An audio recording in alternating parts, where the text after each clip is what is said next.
তোল, এক্ষুনি বরকে গাড়িতে তোল, দেখি এ বিয়ে কে দেওয়ায়। শুনেই যতীন উচ্চস্বরে হুঙ্কার দিয়ে বলল, এ মেয়ে আমাদের ঘরের মেয়ে। কোনোদিনও যদি তাদের কানে আসে এ মেয়ে শ্বশুরবাড়িতে সুখী হয়নি, তাহলে তাদের ঝাড় শুদ্ধ উজাড় করে দেবেন। বুঝতে পারলেন না কি হচ্ছে ব্যাপারটা? অবশ্যই বলবো।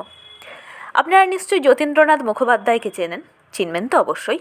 আমাদের বীর স্বাধীনতা সংগ্রামী যতীন্দ্রনাথ মুখোপাধ্যায়, যাকে আমরা বাঘা যতীন নামে চিনি। এর নেপথ্যেও আছে অসীম শৌর্য আর বীরত্বের অনবদ্য এক কাহিনী। বাঘের সঙ্গে মুখোমুখি লড়াই করে বাঘকে মারার স্বীকৃতি হিসাবে যতীন পেয়েছিলেন বাঘা যতীন উপাধি। মানুষ হিসাবে ছিলেন অতীব সংবেদনশীল। পাত্রপক্ষের চাহিদা মতো টাকা না দিতে পারায় বিয়ে করতে এসে বিয়ের দিনের প্রীতিভোজে বরযাত্রীদের অসভ্যতা থামাতে গর্জে উঠেছিলেন। কার্যত হুমকির সুরেই বলেছিলেন, এ মেয়ে আমাদের ঘরের মেয়ে। সেই কথাই যেন ঠিকরে বের হচ্ছে যতীনের মমতা, উদারতা, চরিত্রের সংবেদনশীল রূপ। আসুন আসল ঘটনা বলি তাহলে। যতীন্দ্রনাথ মুখোপাধ্যায় অর্থাৎ বাঘা যতীনের পরিচিত এক গরিব ব্রাহ্মণের মেয়ের বিয়ে। বরপণের সব টাকা তিনি চেষ্টা করেও জোগাড় করতে পারেননি। পরিচিত মানুষের মেয়ের বিয়ে বলে কথা, সেই যাত্রায় কন্যার পিতাকে সাহায্য করার জন্য যতীন বন্ধুদের সঙ্গে নিয়ে বিয়েতে এসেছিলেন। আনন্দ রসিকতায় সবাইকে মাতিয়ে রেখেছেন। তখন পর্যন্ত সব চলছে বেশ সঠিকভাবে, কোথাও কোনো সমস্যা নেই। গরিব ব্রাহ্মণ তাঁর সাধ্যের বাইরে বাড়তি আয়োজন করেছেন। বিয়ের লগ্নের তখনও বেশ দেরি আছে। অতএব আর কাল বিলম্ব না করে বিয়ের প্রীতিভোজে বরযাত্রীদের বসানো হলো। সুরের তাল কাটার পর্ব শুরু এখান থেকেই।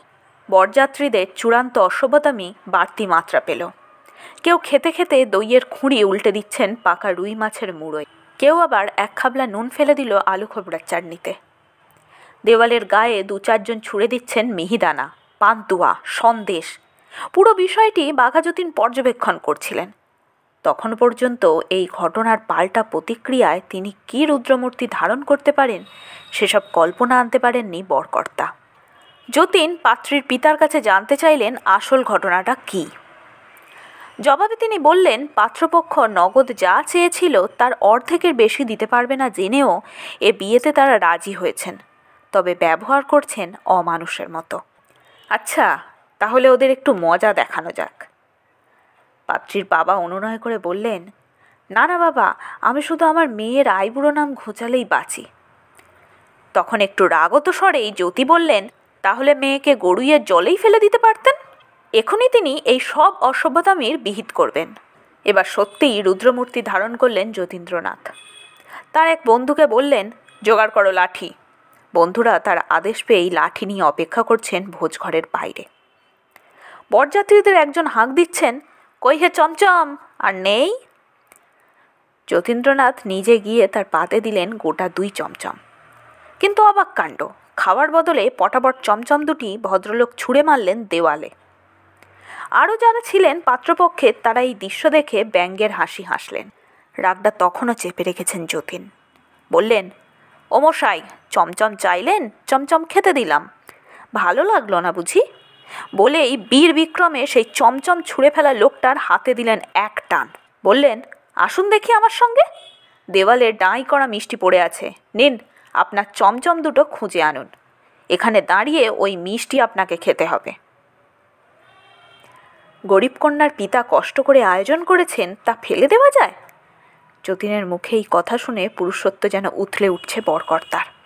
হাঁক দিলেন, এই ভাড়াটে লোক এনেছে আমাদের বেইজ্জত করতে, তোল, এক্ষুনি বরকে গাড়িতে তোল, দেখি এ বিয়ে কে দেওয়ায়। গরিব হয়ে চাঁদ ধরার লোভ। বরকর্তার কথা তখনও শেষ হয়নি, কেউ নড়বার সুযোগ পেলেন না। বাঘা যতীনের বন্ধুরা লাঠি হাতে বরযাত্রীদের পাশে দাঁড়ালো। কারো মুখে টু শব্দ নেই। একজন একটু ফিসফিস করে বললেন, বেশ, তাহলে মেয়ের উপর শোধ তোলা যাবে খন। গর্জে উঠলেন বাঘা যতীন, কেন, মশায়ের বুঝি ঘরে মেয়ে নেই? তারা ভাড়াটে গুন্ডা নন বলেই যতীন দীপ্ত কণ্ঠে বললেন, এ মেয়ে আমাদের ঘরের মেয়ে। কোনোদিন যদি তাদের কানে আসে এ মেয়ে শ্বশুরবাড়িতে সুখী হয়নি, তাহলে তাদের ঝাড় শুদ্ধ উজাড় করে দেবেন।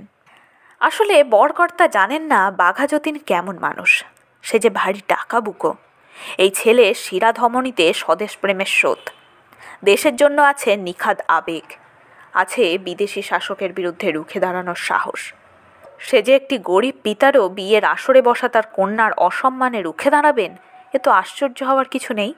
বাঘা যতীন যে সবাই হতে পারেন না।